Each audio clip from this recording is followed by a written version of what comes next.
Hola, ¿cómo estás? Mi nombre es Ángel Jara y te doy la bienvenida a un episodio nuevo de Jesús desde otra perspectiva.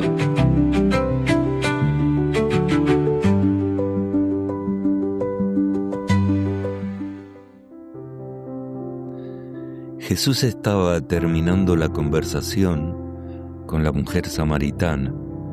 Estaba junto al pozo, ese día de calor abrasador, justo cuando los discípulos volvían de hacer sus compras y se sorprendieron al hallar a su maestro hablando con la mujer.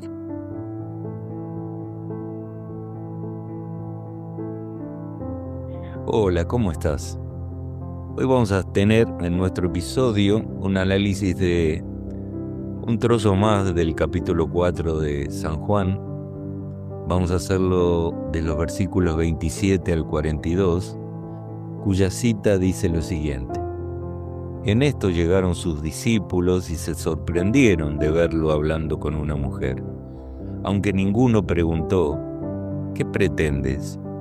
¿O de qué hablas con ella? La mujer dejó su cántaro, volvió al pueblo y decía a la gente: vengan a ver un hombre que me ha dicho todo lo que he hecho. ¿No será este el Cristo? Salieron del pueblo y fueron a ver a Jesús. Mientras tanto, sus discípulos le insistían: Rabí, come algo. Yo tengo un alimento que ustedes no conocen, respondió él. ¿Le habrán traído algo de comer?, comentaban entre sí los discípulos. Mi alimento es hacer la voluntad del que me envió y terminar su obra, dijo Jesús. ¿No dicen ustedes, todavía faltan 4 meses para la cosecha? Yo les digo, abran los ojos y miren los campos sembrados. Ya la cosecha está madura. Ya mismo el segador recibe su salario y recoge el fruto para vida eterna. Ahora tanto el sembrador como el segador se alegrarán juntos, porque como ciertamente dice el refrán, uno es el que siembra y otro el que cosecha. Yo los he enviado a ustedes a cosechar lo que no les costó ningún trabajo. Otros se han fatigado trabajando y ustedes han cosechado el fruto de ese trabajo. Muchos de los samaritanos que vivían en aquel pueblo creyeron en él por el testimonio que daba la mujer. Me ha dicho todo lo que he hecho. Así que cuando los samaritanos fueron a su encuentro, le insistieron en que se quedara con ellos. Jesús permaneció allí 2 días, y muchos más llegaron a creer por lo que él mismo decía. Ya no creemos solo por lo que tú dijiste, decían a la mujer. Ahora lo hemos oído nosotros mismos y sabemos que verdaderamente este es el Salvador del mundo. Vamos a analizar esto. Te doy tiempo para que hagas tu oración y seguimos. Venimos viendo en los análisis anteriores del capítulo 4 que Cristo no reconocía distinciones de nacionalidad, rango o credo. Su amor se extendía a toda la familia humana. ¿Por qué los discípulos se asombraron de que Jesús hablara con una mujer? Y más con una samaritana. Bueno, ya lo vimos, ¿no? Capítulos anteriores. Porque Jesús en ese momento estaba rompiendo 3 normas culturales. 1, hablaba con una mujer. 2, la mujer era samaritana. Y 3, esa mujer tenía reputación de moral mala. Los discípulos fueron formados en una religión que protegía la pureza, separándose de las personas y no involucrándose con ellas. O sea que ya ahí, con Jesús, no tenía nada que ver. ¿Qué produjo en ellos el ver eso? Y bueno, yo pienso que confusión e inquietud al ver a su maestro haciendo algo que ellos creían que no debían hacer. Jesús estaba redefiniendo lo que significaba ser santo. Cuando Jesús no actúa como nosotros esperamos, muchas veces eso no nos llena de paz, sino que nos confronta. Confronta nuestra actitud, nuestra manera de pensar, de sentir, de actuar. La inquietud suele ser una gran señal de crecimiento espiritual, porque si no nos importara, no nos causaría nada absolutamente. De esta manera estamos sintiendo lo que Dios nos quiere mostrar y enseñar, como fue el caso de los discípulos en ese momento. Los discípulos hubieran hablado con la samaritana. ¿Qué piensan ustedes? ¿Hubieran elegido a esa persona como una discípula? Yo pienso honestamente que no. Ellos todavía tenían arraigadas cuestiones que no eran las que Jesús les quería hacer comprender. Ellos se basaban en la apariencia, en la reputación, en la conveniencia institucional, y Jesús, en cambio, veía corazones redimidos. La obra de Cristo no consistía en conformarse con las tradiciones humanas, sino que su tarea era revelar el carácter de Dios. Jesús fue la revelación máxima del carácter de Dios. La Iglesia no está llamada a copiar modelos religiosos heredados, sino que está llamada a seguir a Cristo y reflejar su carácter. Cuando los discípulos le dijeron eso a Jesús, ¿quién cuidaba más la imagen de la Iglesia? ¿Jesús o los discípulos? Desde una mirada judía, los discípulos cuidaban mejor la imagen. Era lo que los judíos pensaban, y más sobre los samaritanos. Para ellos Jesús la ponía en riesgo constantemente a la iglesia. Pero Jesús no vino a cuidar la imagen de nada, sino a salvar personas. Cuando la imagen institucional es más importante que las personas, y ya no estamos siguiendo a Jesús. Y eso nos lleva a estar en un gran problema. Jesús estaba mucho más interesado en honrar la imagen del Padre que en proteger la comodidad religiosa. El carácter de Dios se revela de la manera en que Cristo trataba con los pecadores. Esa es la manera. Ese es el amor de nuestro Dios, el que Jesús mostró estando aquí en esta tierra, y lo mostró de la manera máxima al morir por ti y por mí en la cruz, por toda la humanidad. Cuidar la imagen del Padre podría en algunos casos dañar la imagen de la Iglesia, y para las personas que piensan eso, muchas veces creo que sí, eso creen. Por ejemplo, podríamos decir que aceptar públicamente a personas rotas, rechazadas o cuestionadas, o que han hecho, no sé, o que han cometido grandes pecados, ellos piensan que eso le baja la imagen a la iglesia. Defender al marginado, meterse en las villas, recuperar drogadictos, prostitutas, eso también.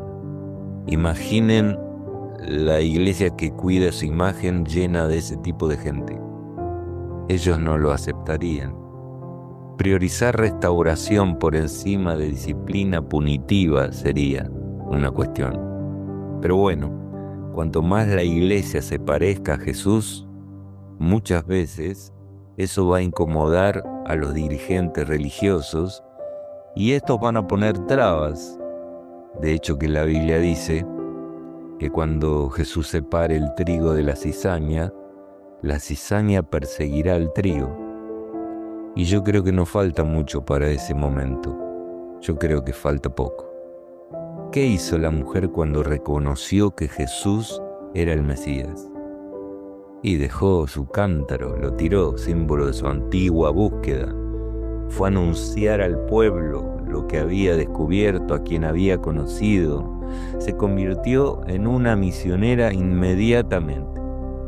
La experiencia con Cristo la liberó del pasado y la impulsó a ser un testimonio vivo de Jesús. ¿Qué clases de hombres eran aquellos a los que dice la Biblia que ella fue y les habló? No sabemos bien. Tal vez eran hombres a los que conocía, tal vez eran hombres que conocían su historia, que no eran gente ejemplar religiosamente, tal vez eran hombres que habían tenido alguna historia con la mujer. Pero Jesús empieza una iglesia desde donde están los marginados, desde los costados, no desde la élite. Eso lo sabemos bien. Cuando fue eligiendo a los discípulos, ¿a quiénes iba eligiendo? ¿A los mejores? No fue a los mejores que eligió.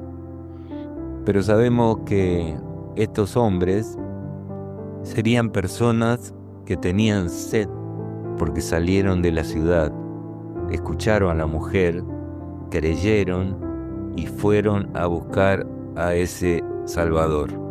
Y cuando lo encontraron y lo escucharon, aseguraron esa creencia y es más, lo invitaron a Jesús a quedarse con ellos. La sed espiritual no siempre se nota, hasta que alguien ofrece agua viva y te das cuenta que tu alma tenía ese tipo de sed. ¿A quién estarías dispuesto o dispuesta a llevar hoy a saciar esa sed? Jesús no seleccionó por antecedentes, sino por sed. En esto también es importante el discernimiento, hermanos. Jesús no fue a todos, tampoco sanó a todos. Por algo habrá sido que Él actuó así, porque Él actuaba según la voluntad del Padre. ¿Por qué los discípulos hablaban con Jesús y Jesús les tuvo que explicar sobre la ciega que ellos veían lejana? Y Jesús veía todo lo contrario. Y bueno, yo creo que porque los prejuicios de los discípulos los cegaban en cierta manera. Jesús miraba con compasión en el corazón y, como dije antes, dirigido por el Espíritu. Y hay una gran diferencia. La cosecha siempre está lista donde hay amor, no donde hay juicio. Donde está el amor de Cristo, donde los humanos reflejan el amor de Cristo, y ese campo se pone rápidamente en modo de cosecha. Porque cuando nosotros reflejamos a Jesús, tenemos la posibilidad de atraer a las personas a sus pies. Y es Él que hace después la obra, ¿no? Como Jesús les explicó a los discípulos. ¿Por qué la mujer se alegró de que Jesús conociera su pasado? Primero se sintió incómoda, pero después se alegró. Se sintió bien, a gusto. Por eso lo reconoció. Y yo pienso que porque Jesús la trató diferente de todas las personas. No la humilló, no la expuso, no la rechazó.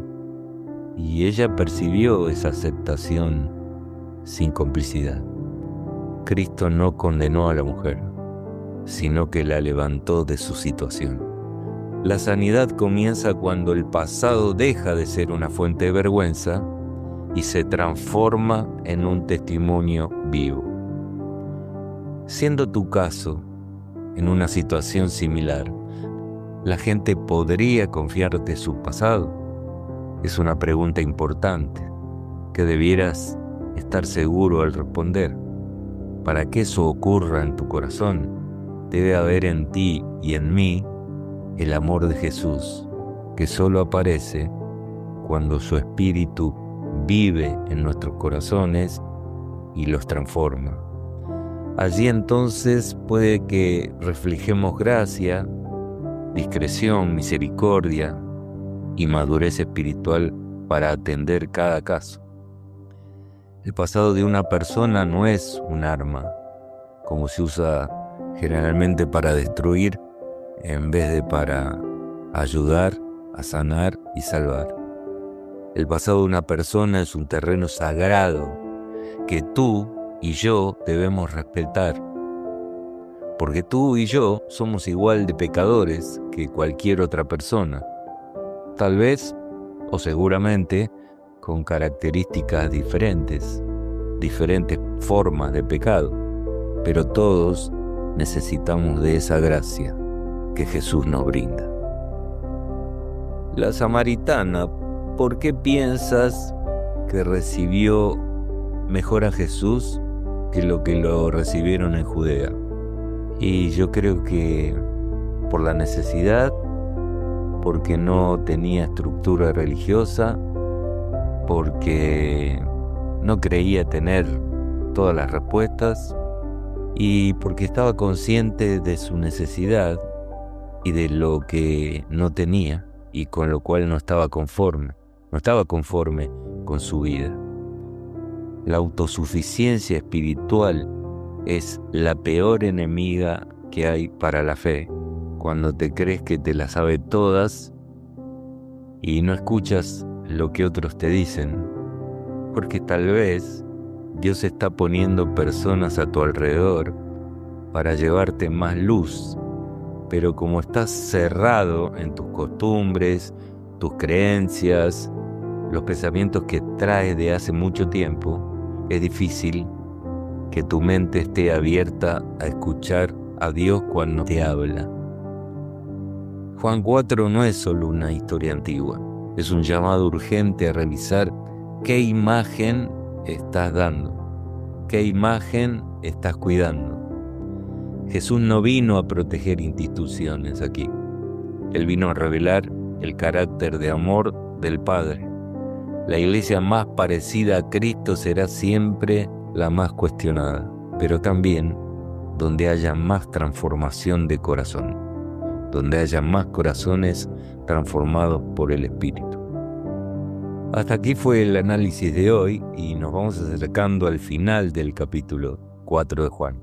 Ya en el próximo episodio vamos a tener el último análisis y ya junto a ese último análisis un resumen general del capítulo 4. Pero hoy todavía no termina aquí nuestro episodio. Tenemos el testimonio de un amigo que hoy va a contarnos sobre su experiencia, su conocimiento y dejarnos un mensaje. Él es Marcos. Marcos, que tiene actividad en su iglesia, en la banda musical, él es anciano y él también forma parte de un cuarteto musical que es muy conocido, se llama Amanecer. Así que vamos a escuchar a Marcos, que le agradecemos de todo corazón que se haya prestado a colaborar con nuestro programa. Vamos a escuchar. ¿Cómo supe de Dios? No es muy difícil responder esta pregunta porque nací en una casa donde desde antes de tener uso de razón me hablaron de Dios, me hablaron de su amor, me hablaron de las historias que tenemos registradas en la Biblia acerca de su manifestación y de la manera en que nos amó, con lo cual para mí siempre fue muy natural desde tener uso de razón, como dije hace un rato, conocer de Dios, saber de su existencia, saber de su obra creadora, saber también de su obra redentora. Me fue muy familiar y creo que esta respuesta sería que desde que tengo uso de razón supe que había un Dios de amor que nos creó y que nos redimió y que tiene un futuro muy importante para nosotros relacionado con la salvación y sobre todas las cosas con la vida eterna. ¿Quién es Jesús para mí? La verdad que estoy respondiendo estas preguntas sin haberme tomado ningún tiempo para reflexionar en ellas porque me parece que es lo más auténtico, ¿no? Por ahí es un poco difícil definirlo en pocas palabras, pero hoy en día diría que es mi refugio continuo, que es mi ayudador, que es quien está en forma incondicional siempre para mí, quien me ama a pesar de mí, quien no se da por vencido conmigo, quien definitivamente conoce absolutamente todo de mí y aún así elige amarme. La verdad que es imposible entender, humanamente hablando, cómo funciona este amor, porque yo creo que Jesús es la persona que conoce absolutamente todo de mí y aún así elige amarme. Es muy profundo, es muy fuerte y yo creo que no soy consciente de la profundidad y de la implicancia que significa esto, ¿no? es un amor que trasciende al amor humano y que no lo podemos entender tampoco como seres humanos, porque nuestro amor siempre está limitado o está de alguna manera relacionado a lo que el otro puede hacer o darme a mí, de alguna manera hasta quizá un poco egoísta. Pero en el caso de Jesús es un amor tan grande que trasciende nuestra capacidad de entendimiento y que claramente es un amor que no depende de mí. Eso es lo increíble, no depende de mí. Él me ama a pesar de lo que soy. ¿Y cómo vivo esta relación con Jesús? Yo creo que desde el inicio de la creación, el ser humano, a través de Eva, a través de Adán, buscaron la independencia de Dios en forma equivocada. Y cuando la consiguieron se dieron cuenta que no servía para nada esa independencia, ¿no? Pero yo creo que esa historia la seguimos repitiendo a lo largo de la vida de tantas generaciones. Y bueno, mi vida no es la excepción. Mi vida es una lucha constante en querer tomar decisiones por mí mismo, o de alguna manera, entiéndase bien, someterme a Dios, someterme a Jesús. Es una lucha continua entre lo que yo creo y quiero hacer y lo que en realidad Él me aconseja y me recomienda en su amor hacer. Generalmente, o siempre en realidad, no, generalmente cuando hago lo que yo quiero hacer o lo que creo que debo hacer, termino equivocándome y dándome cuenta que no tengo que confiar en mi capacidad, sino que tengo que buscar la dirección de Dios. Claramente no tengo capacidad para tomar buenas decisiones por mí mismo, y creo que ningún ser humano tiene capacidad para ello. Es más, de hecho, Eva, sin haber conocido el pecado, habiendo sido perfecta, habiendo sido una creación directa de manos de Dios y habiendo sido nada, podemos decir 0 kilómetros, cuando quiso decidir por sí misma, se equivocó. Con más razón hoy en día, después de tantos años de pecado, de destrucción, de degradación mismo en la genética humana, ¿no? Y entonces esta relación la vivo luchando contra mí mismo. Cada día es una pelea y una batalla para decir, bueno, tengo que rendirme a la voluntad de Dios, no como un robot, sino como una decisión. Aunque a veces no me guste tener que tomar ciertas medidas o ciertos caminos y yo prefiera otros, entiendo que cuando tomo los caminos que a mí me gustan no me conducen a buen puerto. Cuando por el contrario tomo los caminos de Él, no solamente recibo paz, sino la certeza de que estoy haciendo lo mejor para mi vida, para los que me rodean, para mi prójimo, y sobre todas las cosas siento la seguridad de que Dios está guiando mi camino. No sé si estoy capacitado para dejar un mensaje. Simplemente algo que el otro día hablaba con mis hijos y que me llevó muchos años entender, y es algo tan sencillo, pero que en mi caso fue casi un descubrimiento hace muy poquito tiempo en relación a todas estas preguntas, ¿no? Cómo tener una vida digna, cómo tener una vida que realmente nos sintamos plenos y satisfechos. Y yo toda mi vida oré para que Dios bendiga y dirija mis planes. Y hace muy poco entendí que esa oración, ese pedido está mal, porque en realidad mi pedido no debería ser que Dios dirija mis planes, sino en todo caso pedirle sabiduría para entender sus planes y posicionarme yo en sus planes. Parece un juego de palabras y sencillo, pero es profundo, porque cuando yo pido a Dios que Él bendiga mis planes, yo estoy al mando, yo estoy al timón. Y sabemos que eso no nos lleva a buen puerto.